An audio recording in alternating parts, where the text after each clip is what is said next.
Olá pessoal, tudo bem? Estamos aqui novamente para gravar mais um vídeo. Caso vocês não me conheçam e sejam novos por aqui, sejam bem-vindos. Meu nome é Flaubert e este é o Catedrais de Babel, que é simplesmente um espaço para eu registrar breves comentários e impressões sobre as minhas últimas leituras ou filmes que eu vi. E pois bem, esta semana eu estou lendo, em alguns casos, que é este relendo, algumas séries de mangás, porque como eu sempre comento com os meus colegas, com os meus poucos amigos, eu não gosto de séries muito longas. Primeiro, porque devido à péssima distribuição desses títulos pelo nosso país, e eu que moro na periferia, né, do Nordeste, então assim, eu evito séries muito longas porque eu sei que eu não vou conseguir concluí-las. E também devido ao fato de que muitas dessas séries são canceladas, ou então aumentam muito de preço ao longo da sua existência, então eu invisto em séries que são curtas, geralmente de volume único ou de poucos volumes, que é esse o caso. E eu estou falando, como vocês já devem saber, sobre As Guerreiras Mágicas de Rei Earth, que, como eu comentei no vídeo anterior sobre esse mangá, eu conheci originalmente o anime, e depois o mangá.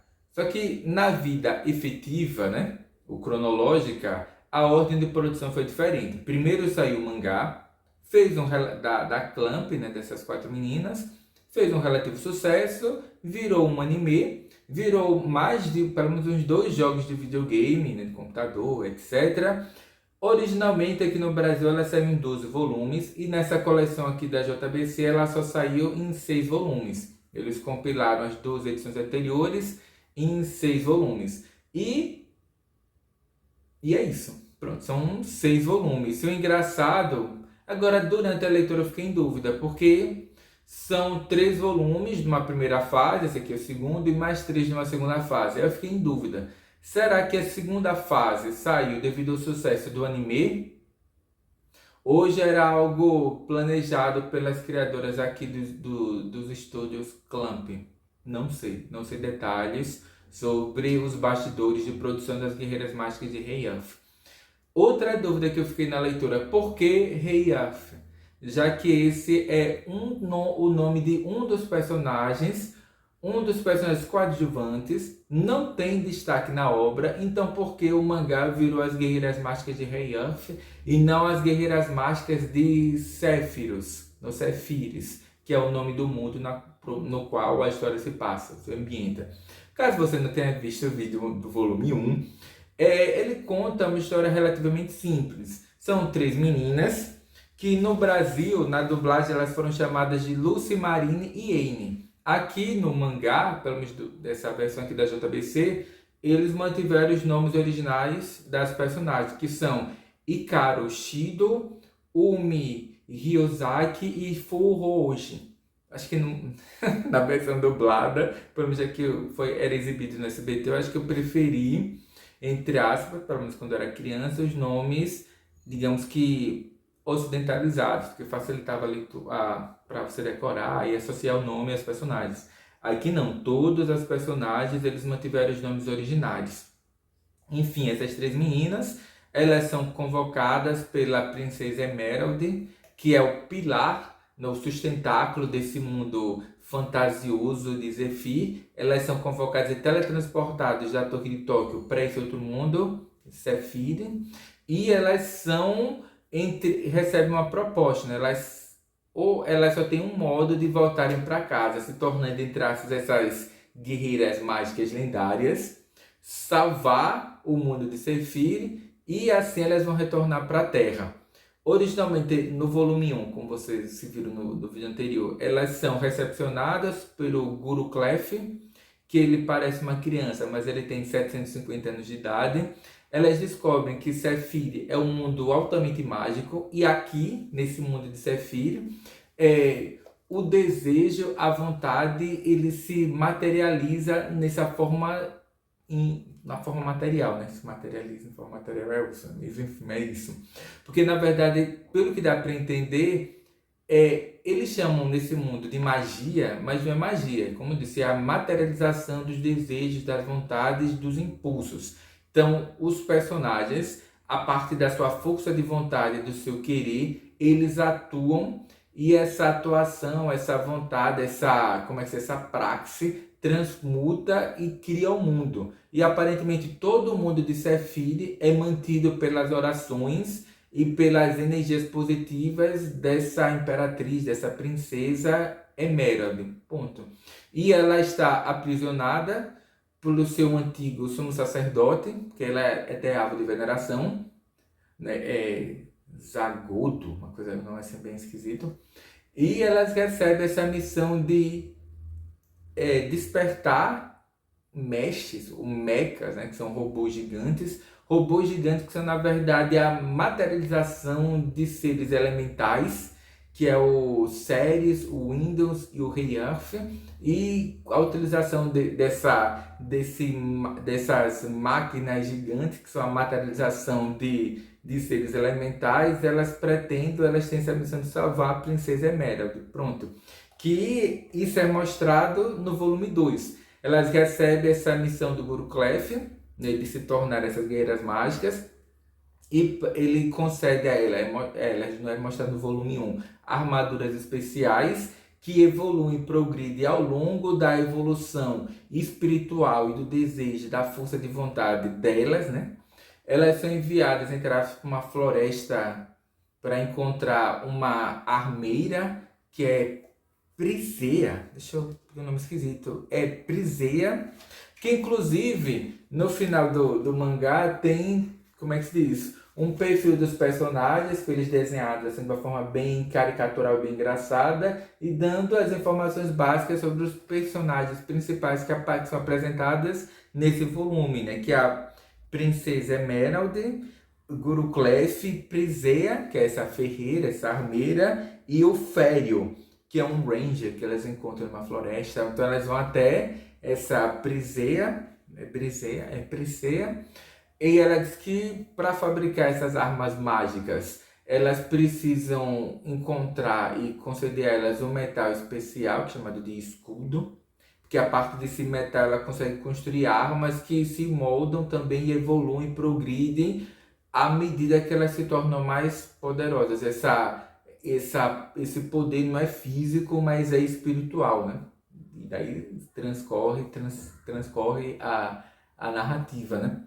E eu achei bastante positiva a forma como eles mostram os personagens, que é um outro dilema. Eu me lembro que lá no início dos anos 2000, quando os meus colegas e eu fomos assistir O Senhor dos Anéis, eu me lembro que um menino disse assim, por que o tal do Gandalf não convoca aquelas águias gigantes e levam o Frodo até a Montanha da Perdição para jogar o anel? E resolveu o problema em um dia, salvou o mundo. E o engraçado é que isso não acontece no Senhor dos Anéis, mas acontece aqui nas Guerreiras Mágicas de Rei Arthur, nas Guerreiras Mágicas de Rei Arthur. Porque a história ela se passa num ritmo muito alucinante, muito rápido, porque elas contam com magia. Então, distâncias que a pé seriam aparentemente intransponíveis, com a magia é realizada em poucas horas, em poucos dias. Então a trama assim, ela é bem acelerada. Há muitos personagens novos que são apresentados em cada um dos novos capítulos da história. Ambientes totalmente diferentes, monstros com design bem inovador, e tem essa arte da Clamp, né, que é impactante, é muito bem feito. Os olhos das personagens, que são muito vívidos, são muito expressivos, sempre lacrimejantes, mostrando assim toda a potência da emoção que as personagens estão sentindo ali naquele momento. É bem, digamos assim, os personagens eles são apresentados de uma forma bem expressiva, um traço fino, não vou dizer que limpo, mas é ricamente detalhado. Cada página dessa revista aqui viraria facilmente um pôster, porque é impressionante. Eu já li algumas vezes, estou relendo essa semana, e é impressionante. O único pesar assim, da série é que ela acaba rápido, porque, como eu disse, está no volume 2, daqui a pouco vai para o volume 3, porque acaba essa primeira fase. Será que elas vão salvar o mundo de Sefirot? Que mistério é esse envolvendo a princesa Emerald, né? Será que de fato ela foi sequestrada, né? Por que outra pessoa não faz essas orações ou não tem essa potência de espírito para manter o mundo vivo, né? É curioso. Eu vou mostrar algumas páginas. Tem essas ilustrações coloridas que são belíssimas, que na edição anterior que eu tinha, essas outras páginas coloridas viravam capas, né, das outras edições. Tem essa fonte eterna, que é uma fonte que não tem profundidade, ela só tem largura. Tem várias dessas ilustrações de página dupla que são impressionantes. Eu acho que quanto mais a série avança, mais bonita fica. Tem esse guia, esse mascote aqui, que é o Mocona, que ele é bem engraçadinho. Tem algum mistério envolvendo ele, mas eu não me lembro mais do que se trata. Então também estou redescobrindo aqui.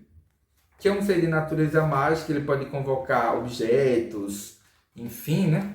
E ele é o guia das três meninas aqui nesse mundo de Sefiri, né? Nesse mundo mágico. Aí, preste atenção nas ilustrações que, como eu disse, são impressionantes, em especial os olhos deles, a riqueza dos detalhes aqui das personagens. Essas ilustrações de página dupla também que são incríveis. Agora, como eu disse, a trama ela é bem rápida, bem frenética. Agora, é uma revista que é totalmente voltada para o público feminino. Todas as três co-protagonistas são meninas. Os adversários principais são meninas. O desafio que elas têm que resolver, enfrentar, envolve o salvamento também de uma menina, de uma princesa, né, que é a Emerald. Então, toda a história ela orbita em torno do feminino, né? Há poucos personagens masculinos. E o centro da história realmente é esse protagonismo feminino. Que, enfim, né? Os anos 90 já apontando algumas tendências do cenário contemporâneo, né? Por isso que eu parei para reler As Guerreiras Mágicas de Heianf. E assim que eu terminar, eu vou assistir o anime, que eu acho que tem disponível. Como é que se diz? Acho que é no Prime Video, tem disponível também. E no final tem algumas páginas extras coloridas. Tem essa cena aqui do dragão, que é esse ser elemental, e se metamorfoseia num robô gigante, né, que eles chamam de Mesh. E tem algumas páginas extras com um jornal, entre aspas, com detalhes sobre a trama. Tem uma história extra colorida no final, que mostra elementos outros que não estão na trama. Eu imagino que isso aqui, quando